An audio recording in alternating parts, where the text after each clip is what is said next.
Hello and welcome to episode 77. You are trapped in history with me, your host, Robbie Malcolmson. And I'm sorry it has been so long since I have posted an episode. I took this last summer off after school in May. I figured I would take a good break, spend a lot of time with family, and it was great.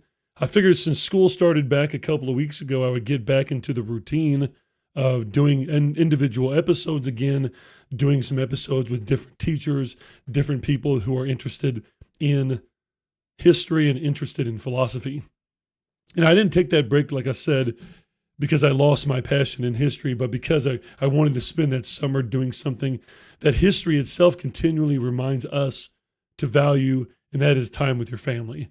You know, we spend much of our professional lives, especially as teachers, studying the lives of people who wish they had more time, more perspective, or simply another conversation with someone who they loved. You know, it seemed fitting that this summer I would intentionally choose those conversations over recording another podcast episode. But one of the interesting things about taking a break is that your mind rarely takes one with you. Even while relaxing and traveling, reading, or simply enjoying my ordinary life, ideas have a way of quietly growing in the background. They connect to one another when you're not forcing them to. But by the end of the summer, I realized I wasn't returning to this podcast with another collection of classroom strategies only or another discussion about history. So tonight I wanted to do a different kind of turn here. I wanted to focus on a question that I have been wrestling with over my teaching career, but especially over the last couple of years. And I want to start again and focus tonight's short podcast on the question of what are we really doing when we teach history? You know, it seems obvious. You know, we teach things like revolutions, wars, empires, governments, religions, economies, and especially historical thinking skills. But you know, underneath of all that is a much more important question that we often ask is why? Why do I ask 15 to 16-year-old sophomores to spend an entire year studying people who have been dead for hundreds or even thousands of years? Why should they care about Martin Luther, Napoleon, the westernization of Russia under Peter the Great, or the Industrial Revolution when they may have jobs, sports, relationship, extracurriculars, as well as an uncertain future waiting outside our classroom doors? You know, I think if you're listening to this podcast and you care a lot about teaching in your career, I think it's quite obvious that none of us would agree that we do it because it is on the test. The test is basically just a byproduct. If your classroom is already going well, the skills, the effort, the performance will just translate over to that. But it's not just about taking tests. You know, history has never simply been about just remembering the past. It has always been about understanding ourselves. It's got to be personal. Doing well on tests should just be, like I said, a byproduct of the meaningful engagement that we have in class. And the more I thought about this, the more I became convinced that history should feel less like collecting answers and more like wrestling with questions, especially with my teaching method of Socratic seminars, which many teachers do. I have been using that method for now about 15 of the 18 years I've been teaching.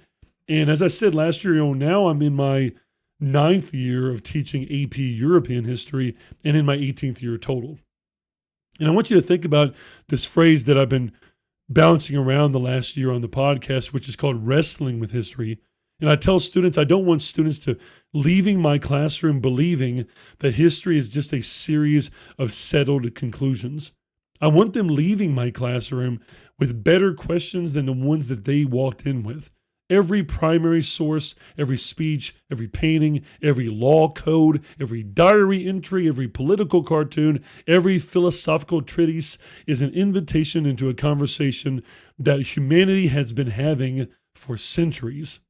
Our responsibility as teachers isn't to merely explain those conversations, but our responsibility, I think, is to invite students into them. And I think that is what Socratic seminars build, even if a Socratic seminar has conflict or has disagreement or debate in it. A debate does not have to be viewed as having a winner. Real life, as I tell students, has conflict in it from time to time, and we need to get our students prepared for those conflicts, the conflicts in their personal life, in their relationships, in their family, in their work, in their own education that they're going through. It's very important. And this is why I want to encourage all of you that are fans of history or fans of philosophy or teachers themselves, is that I want you to understand how important that I think the word wrestling really is. And as I try to tell students and encourage them, is that wrestling is uncomfortable. It is truly about interrogation and investigation. Wrestling requires effort. It assumes that you don't immediately just know the answer, and it means you expect resistance. Throughout history, some of the greatest thinkers never stopped wrestling with ideas. Socrates, for example, wrestled with the idea of justice. Augustine wrestled with the divided human will. Hannah Arendt wrestled with evil and responsibility, especially with totalitarianism. Viktor Frankl, one of my favorite books that I finally read this year's Man's Search for Meaning, is, he wrestled with suffering and meaning. These weren't simply academic exercises. These were attempts to understand what it means to be human. And that's really why students are taking history classes, not just to be a better civic person and to be more involved and aware and educated, but to understand what it is like to be part of the human race. And isn't that exactly what we ask students to do every time we place a historical source in front of them? I've started realizing that maybe we have the unintentionally reduced source analysis into a checklist. We tell students to identify the author's point of view and intended audience, purpose, historical situation, and other messages. And those are valuable skills that definitely translate over to things like the AP exams, but I also want them to translate into their other skills in education and their skills in life. But what if it wasn't where that conversation ends and just in class and just at the skills? Because I really focused on the skills hard my first few years as an AP teacher and into my early years there as a history teacher. But I think that's really just where the foundation is at. And you have to ask questions to yourself, and I've been doing it, of asking like, what if that's actually where all of this really wrestling begins for the students and for me? Once students know who wrote something and why they wrote something, then I think the real work starts, the real wrestling starts. Questions could be applied like, why did this historical argument make sense to the people at that time? What assumptions does the author make about human nature? What moral principles are being defended? What values are being challenged? Could intelligent people disagree with this document? Should they disagree with the document? Those are not merely just historical questions, they are philosophical questions. They require students not only to understand history, but to interrogate it, like I said earlier. The more I leaned into this idea over the last couple of years especially, the more I have realized that annotation itself could become something richer than just making marks and labeling what the most important words are, the things that are surprising, just questions that you have. Like I said, it shouldn't just be doing those kind of things, looking for vocabulary, looking for dates. All those things are important. Annotation should become a written dialogue that the student has with the source, maybe even sometimes argumentation. Every margin on the paper becomes like a place to ask questions, to challenge the assumptions of people, to identify contradictions, making connections to other things in history, and wrestle with the idea of complexity, which I know as AP teachers, we're all pushing them to be able to do. And we do this instead of asking students to just underline evidence because it's important and it answers the question that they may have on an assignment. I want them to ask why they believe it is important. Instead of identifying just the bias simply because the rubric says they need to in a point of view, I want them to consider whether complete objectivity has ever really existed even in the first place. Annotation can become less about marking a document and more about thinking out loud, showing your work in a meaningful way, doing it in a way where it resonates with you, and maybe that document lingers a little bit, it holds with you a little bit.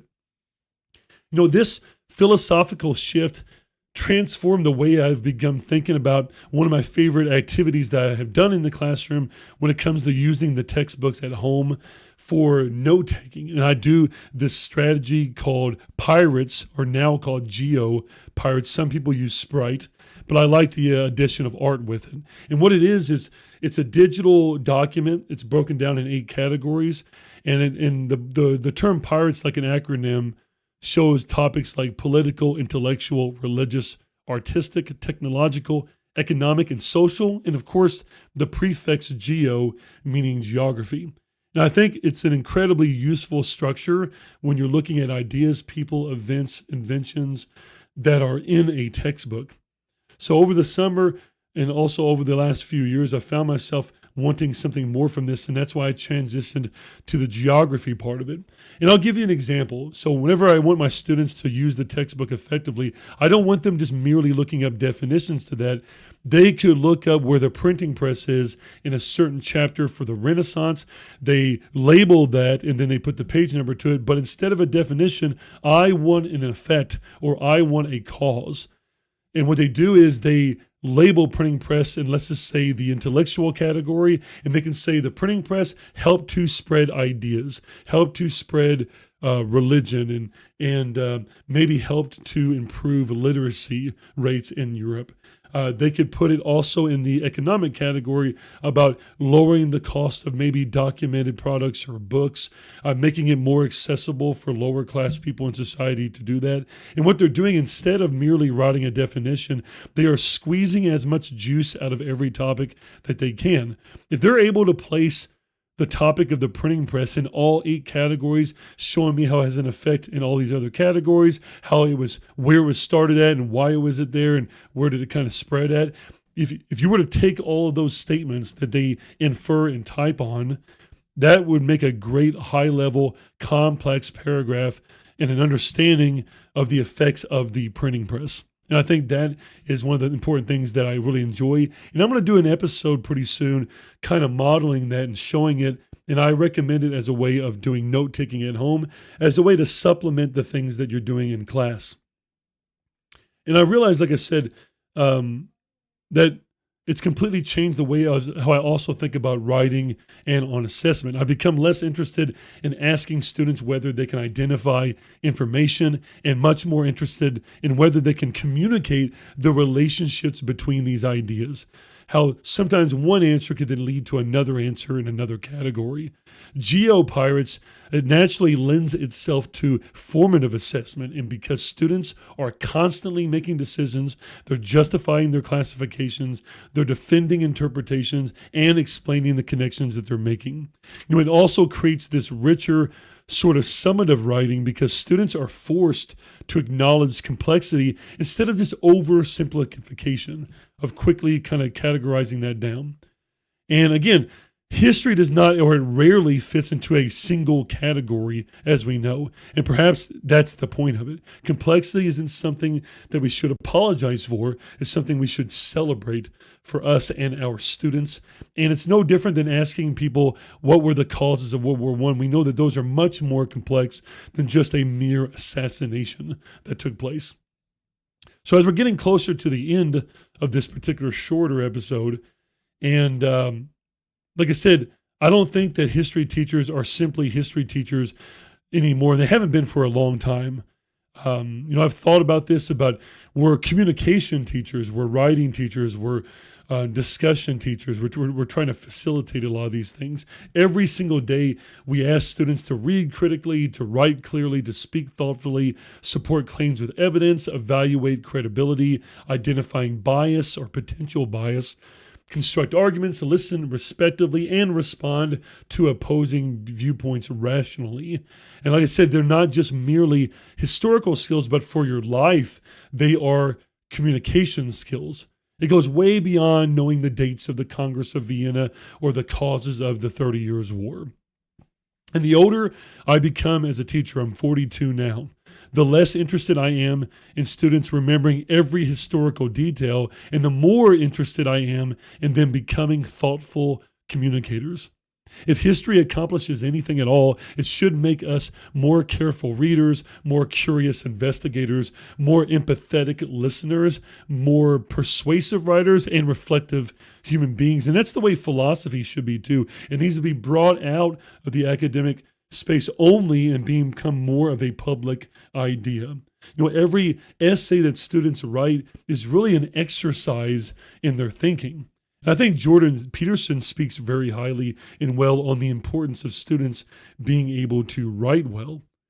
Every Socratic seminar discussion that we have is an opportunity to practice that civil disagreement that we want them to be able to do.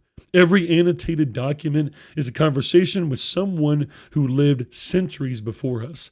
And perhaps the real purpose of history education, of course, is not memorization or not even content alone. It's actually being or going through transformation. So as I return to the Trapped in History podcast, that's the direction that I hope this podcast continues to take.